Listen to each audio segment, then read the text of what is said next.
Manonjaya merupakan salah satu kecamatan yang berada di perbatasan Kabupaten Tasikmalaya dengan Kota Tasikmalaya. Daerah ini pernah menjadi ibu kota Tasikmalaya dengan salah satu peninggalannya adalah Masjid Agung Manonjaya. Berdasarkan data dari Dinas Kesehatan Kabupaten Tasikmalaya, di daerah Manonjaya masih mempunyai masalah gizi yang perlu diatasi, khususnya masalah gizi pada remaja putri. Pada tahun 2013, prevalensi anemia besi pada remaja putri SMP dan SMA adalah 23,21%.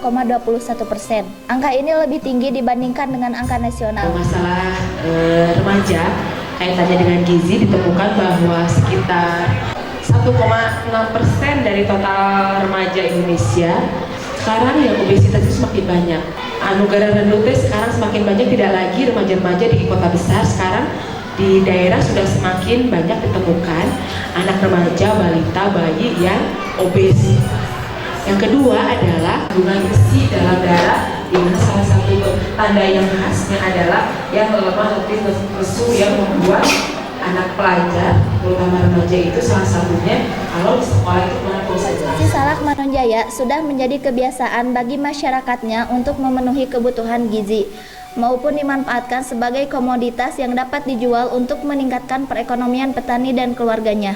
Namun saat ini, pamornya semakin menurun. Saat ini petani banyak yang mengganti peruntukan lahan untuk menanam salak diganti untuk menanam pohon dikarenakan harga salak yang semakin merosot kala bersaing dengan salak lainnya. Hal ini sangat mengkhawatirkan akan hilangnya varietas ini di masa yang akan datang, seperti salak pondoh.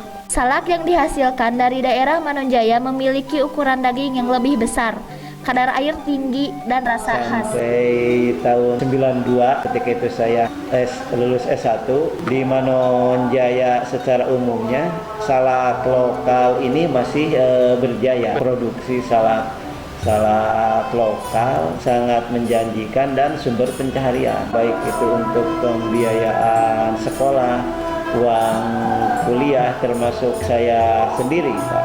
Jadi andalan sumber ekonomi keluarga. Daerah Manonjaya sejak dahulu dikenal sebagai penghasil buah salak yang tumbuh secara alami, baik di kebun dan di pekarangan penduduk.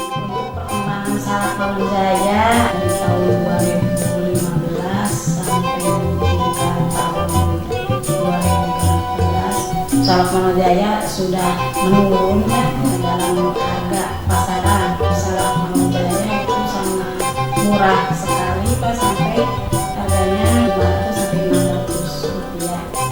Penjualan salak melalui bandar-bandar yang ada di daerah itu karena sampai ke Jakarta, ke pasar bawahnya, karena memang di sana terhadap salak lokal Manonjaya ini sudah sangat terkenal.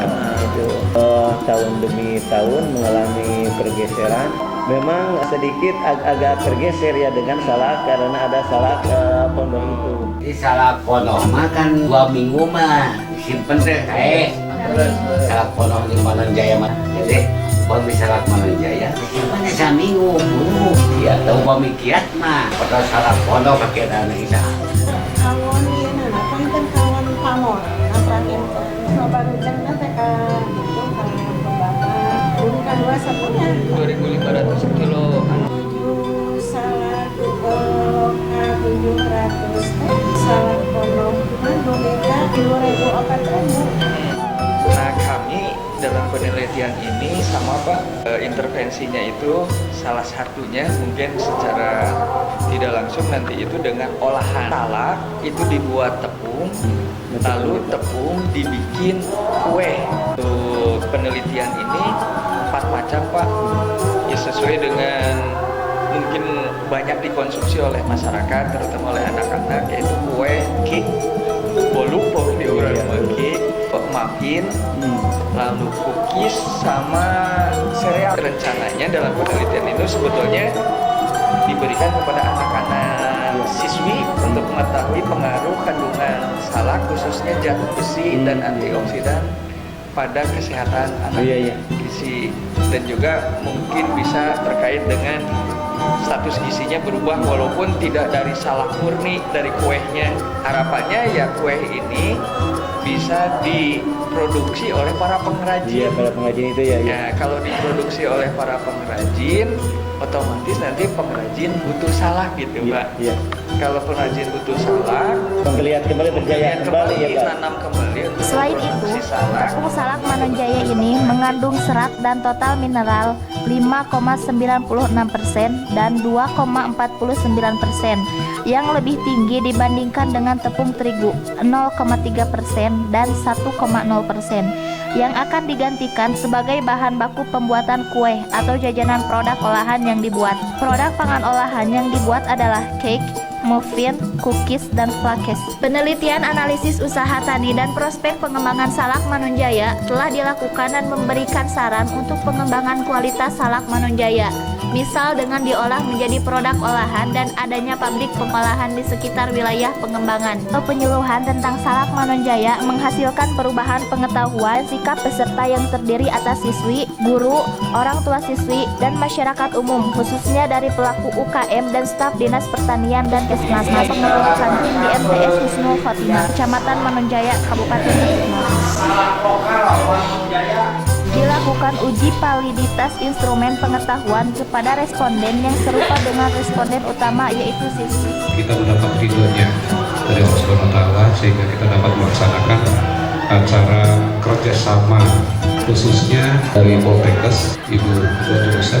Banyak sekali produk-produk pertanian yang begitu panen tidak memiliki ekuivalen nilai ekonomi yang diharapkan oleh masyarakat, yaitu yang menjadi sasarannya adalah salak Manonjaya. Dulu salak Manonjaya itu menjadi ikon kecamatan dan daerah sekitar Manonjaya termasuk Cimea adalah produsen salak terbesar. Kemudian harapan kami barangkali kalau saya lihat sepintas dari leaflet yang dibagikan, ternyata dalam mindset kita olahan salak itu tidak terlalu rumit. Kalau lihat dari masa-masa lalu, begitu panen salak, harganya paling hanya Rp200 per kilo. Haji ini sudah mempunyai pemikiran cemerlang jauh-jauh hari sebelumnya.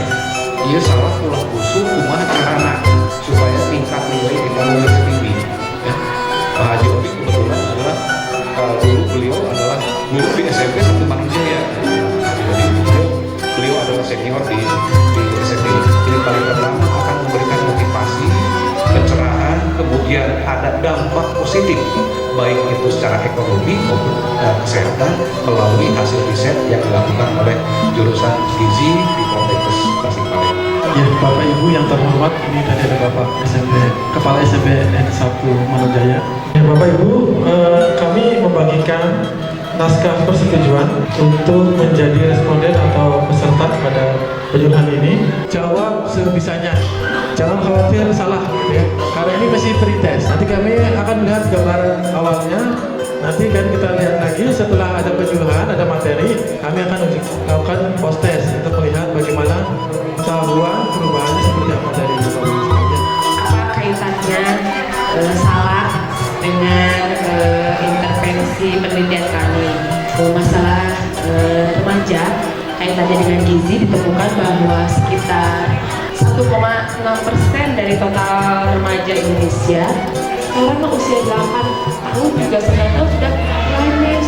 Ditambah tontonan-tontonan namanya sinetron-sinetron anu memacu, mungkin belum banyak yang tahu bahwa dalam sekian gram salak ternyata buah salak itu tinggi akan zat besi. Jenisnya bisa membedakan antara salak Manonjaya dengan salak pondok ya. Salak Manonjaya itu lebih montok-montok ya, lebih tebal kulitnya, dagingnya ya, berbanyak airnya dibanding salak pondok. Status gizi yang normal itu lingkar lengan atasnya itu adalah sekitar 23,5 cm. Lain masalah zat besi juga yang menjadi kekhawatiran kami itu pada remaja itu ada masalah gizi lain sebetulnya, yaitu ternyata banyak ditemukan anak remaja itu tidak suka sayur dan buah. Upami tidak senang serat, sayur dan buah biasanya untuk perut khususnya itu lama, jadi biasanya tidak tiap hari BAB-nya. disitulah mungkin tanggung jawabnya kita. Ketika kita menemukan anaknya tidak suka bahan makanan tertentu, baik itu nasi, itu ikan, atau hati, atau apa jenis makanan tertentu, biasanya diawali oleh tidak sering dikenalkan sejak kecil. Memikirkan atau membahas tentang salak di Kabupaten Tasikmalaya harus digimanakan supaya tidak punah. Kami konsultasi dengan yang paling berwenang, yaitu Dinas Pertanian, untuk mengembangkan salak ini supaya lebih mensejahterakan kita. Yang berwenang juga untuk membina para petani, yaitu BP3K Pertanian, yang membicarakan tentang bagaimana anak-anak kita bisa lebih mencintai peninggalan leluhur kita, tetapi memberikan kesehatan atau keadaan gizi yang lebih baik. Ini coba kami lihat ke bandar-bandar di Pasar Cineam, ternyata sudah hilang salak di Cineam. Dengan Pak Camat, dengan 3 kepala desa, bagaimana persalakan ini. Ini perkembangan salak kita dari Dinas Pertanian jadi sangat menurun. Terakhir 2015 produksinya hanya 32 ton, 13.000 1 kilo. Buatkan kuenya seperti ini sesuai dengan resep yang ada. Harga salak lokal di kebun setelah kami keliling-keliling ternyata sekitar 200 sampai 400 per kilogram. Kalau di Jogja ada salak madu, ada salak emas, mungkin suatu saat masuk ke kita lagi, menyerbu lagi, bersaing dengan salak Manonjaya. Sekarang kita coba olah dan kita coba kaji lagi supaya lebih murah ongkos produksinya.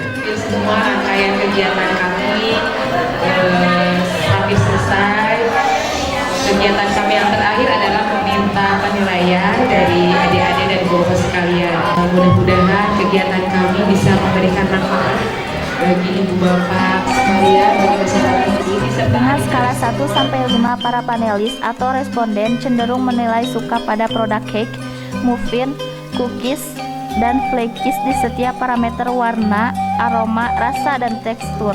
Salak Manonjaya hanya diolah menjadi manisan, dodol, dan keripik. Saat ini produk tersebut hanya dibuat oleh satu kelompok pengrajin dan meningkatkan produksi. Oke, kumaha salak kapayuna. Saya sangat respon, Pak. Tepuk tangan, tepuk tangan. Hasil nuhun, Pak.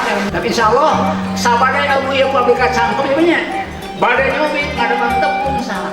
Menurut hasil wawancara, salah satu kelemahan yang dimiliki oleh salak Manonjaya adalah rasanya yang tidak semanis dengan salak yang umumnya beredar di pasaran saat ini, seperti salak pondok.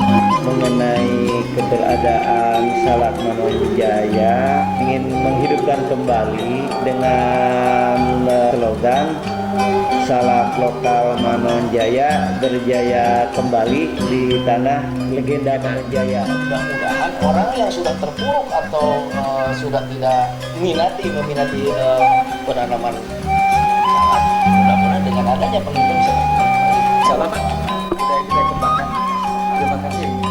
Kalau petani tidak disentuh dengan 3 hal, itu tidak akan ada satu tren yang meningkat gitu. Jadi petani itu butuh sentuhan modal, kemudian yang kedua butuh teknologi termasuk pendampingan, yang ketiga pasar. Seperti kita ke Bali kan salaknya punya khas tersendiri, ya beda rasanya kan, beda. Tapi ada ini saya rasa salak Manonjaya tidak akan kalah berkualitas kalau sisi kualitas.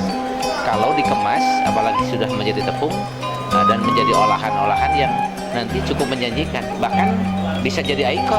Kalau salak pondok saya rasa sudah mudah dijumpai di mana-mana. Nah, kalau salak Manonjaya ini bahkan kita akan bagaimana bisa tersertifikasi secara utuh kan, kita akan upayakan.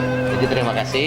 Ini akan menjadi satu pendorong bagaimana kami khususnya di Dinas Pertanian bisa secara utuh lagi. Nah, kita akan masukkan insya Allah 2017 nanti dengan budidaya salak. Jadi kalau petani bisa nanam tidak bisa menjual, itu akan menjadi problem juga. Sudah lama sekian bulan, sekian tahun menunggu, tapi hasilnya tidak mempunyai nilai ekonomis gitu kan. Nah, insya Allah ini mudah-mudahan menjadi salah satu solusi yang bisa menjawab sehingga keberadaan salak Manonjaya bisa kita pertahankan secara utuh. Tidak muluk-muluk, mudah, masyarakat pun mudah. Ya, kita nanti akan melakukan diawali dengan pelatihan tematik kewilayahan. Insya Allah ini merupakan inspirasi yang sangat luar biasa.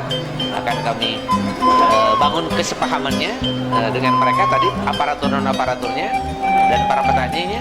dan 2017 kita akan anggarkan secara khusus untuk budidayanya.